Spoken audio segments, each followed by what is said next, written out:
Latif. Dan insya Allah kali ini kita juga akan setia membahas tema-tema yang dekat dengan keseharian kita. Pastinya Anda atau saya juga pernah mengalami, yaitu pada saat kita berdoa, ini sepertinya kok doa nggak dikabul. Udah berbulan-bulan, kenapa nggak dikabul-kabulkan? Ada salah apa saya? Perasaan istighfar udah, puasa udah, atau mungkin ada hal-hal yang menjadi penghambat doa kita. Nah, di bulan Ramadan ini kan bulan yang penuh keberkahan. Katanya setiap doa itu dikabulkan oleh Allah Subhanahu wa taala. Insya Allah doa-doa yang baik. Nah, untuk itu tema kita adalah adab dalam berdoa. Seperti biasa, Ustadz Dasat Latif dan juga saya akan menemani Anda waktu sahur Anda selama 1 jam ke depan dengan tema yang menarik tersebut.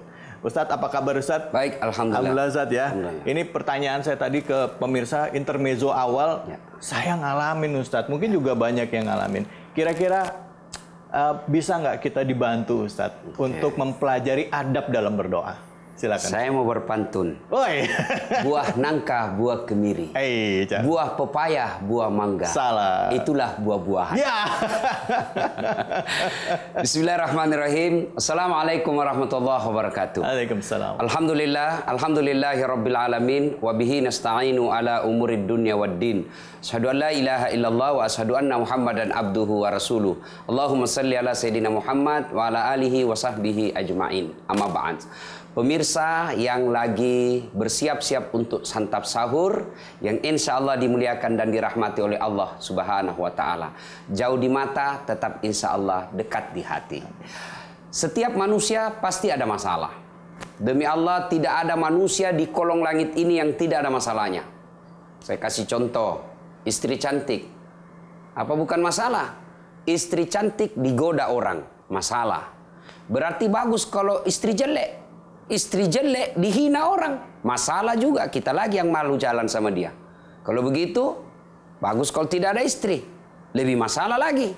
Kalau begitu, bagus kalau banyak istri, lebih masalah lagi. Semua orang punya masalah. Jangankan kita, manusia akhir zaman.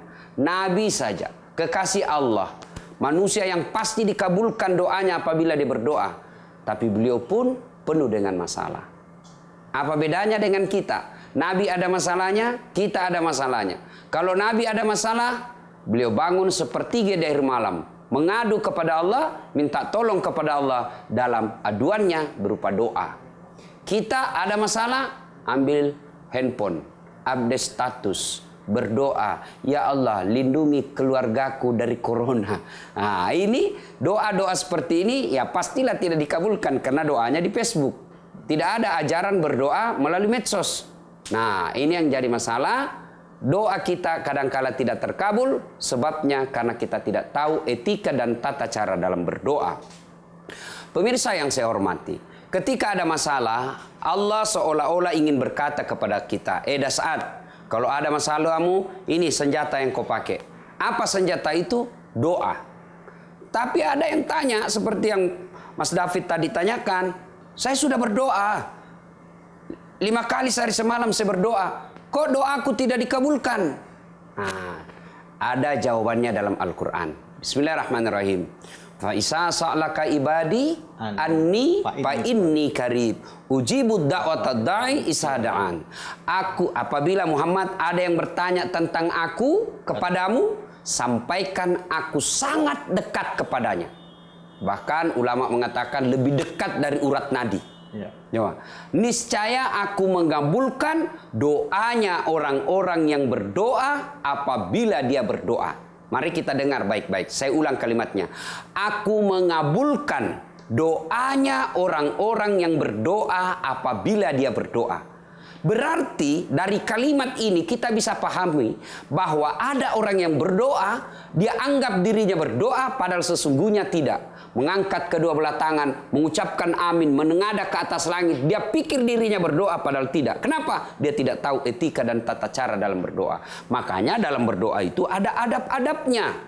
Jangankan kepada Allah, kepada sesama manusia pun ada adabnya. Bapak meminta cuti di kantor, ada aturannya. Paling tidak tanya dulu sekretaris, bagaimana cuaca bos di dalam.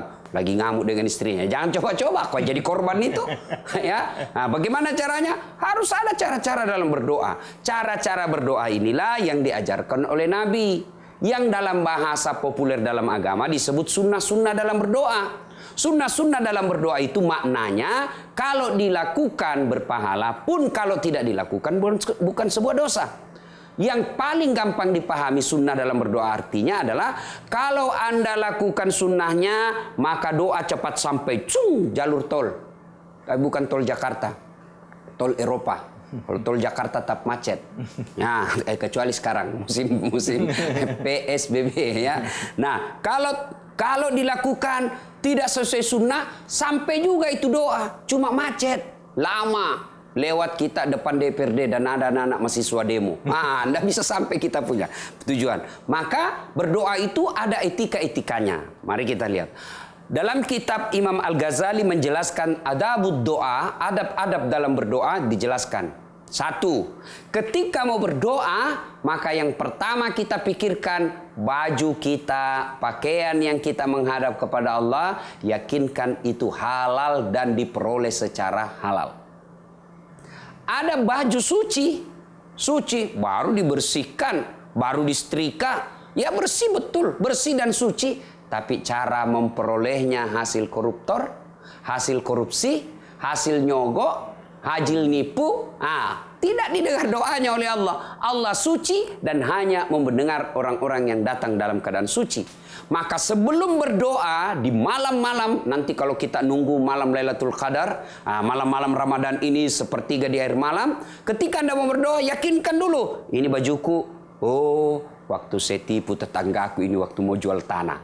Jangan kau ambil bos, jangan pakai seperti itu. Ini baju saya, original asli ini. Cap buaya darat. Ya, boleh Anda memakai baju korupsi, hasil korupsi boleh. Tapi ingat, macet. Tidak bakal sampai itu.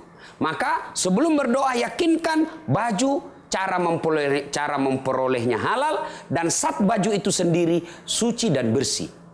Nah, yang kedua, sunnah ketika mau berdoa dalam keadaan diri kita suci. Bolehkah berdoa dalam keadaan bernajabah? Ada hadas Ustaz, hadas besar, hadas kecil. Sudah kentut, boleh berdoa? Boleh. Tapi ini doanya lambat sampai. Maka yang baik sebelum berdoa kita wudhu dulu. Kalau dia habis berhubungan suami istri atau ibu-ibu selesai haid atau selesai nifas, mandi junub dulu. Lalu menghadap kepada Allah. Ya, bersih badan, bersih diri. Kemudian yang ketiga, bersih tempat, suci. Nah, kadangkala kita melihat rumah kita ini umat Islam mewah betul. Luar biasa megahnya. Tapi begitu kita mau sholat, tidak ada musola di dalamnya. Buatlah ruang-ruang khusus di Ramadan ini.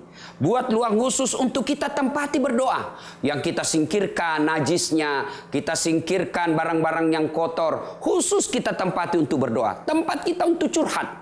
Nah, disinilah buat ruang. Tidak mesti lebar. Mungkin ada kalau kita di rumah. Tapi kalau rumah tipe 21, rumah SSS, betul? Rumah sangat sederhana sekali. Rumah sangat sederhana sekali, kasihan. RSSSK. Ya, dia buatlah ruang tertentu yang khusus kita tempati untuk berdoa. Rumah kita buat mungkin 1x1 atau 1x2 meter yang kita berikan karpet khusus. Kalau ada dana yang berlebih, kita buat untuk berdoa. Tapi kalau tidak, tempat manapun boleh kita berdoa. Nah, selanjutnya kita ikuti setelah yang berikut ini. Baik, kita akan lanjutkan lagi. Terima kasih banyak Ustadz. Tetaplah di Ramadan Penuh Rahmat bersama Ustadz Dasat Latif hanya di Metro TV.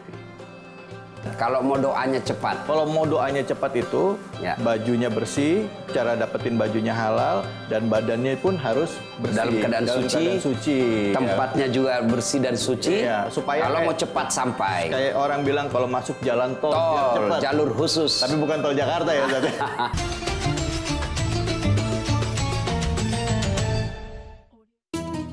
Kalau puasa gini, ada aja masalahnya. Lambung kambuh dan kondisi badan drop. Itu dulu, sekarang ada SMA.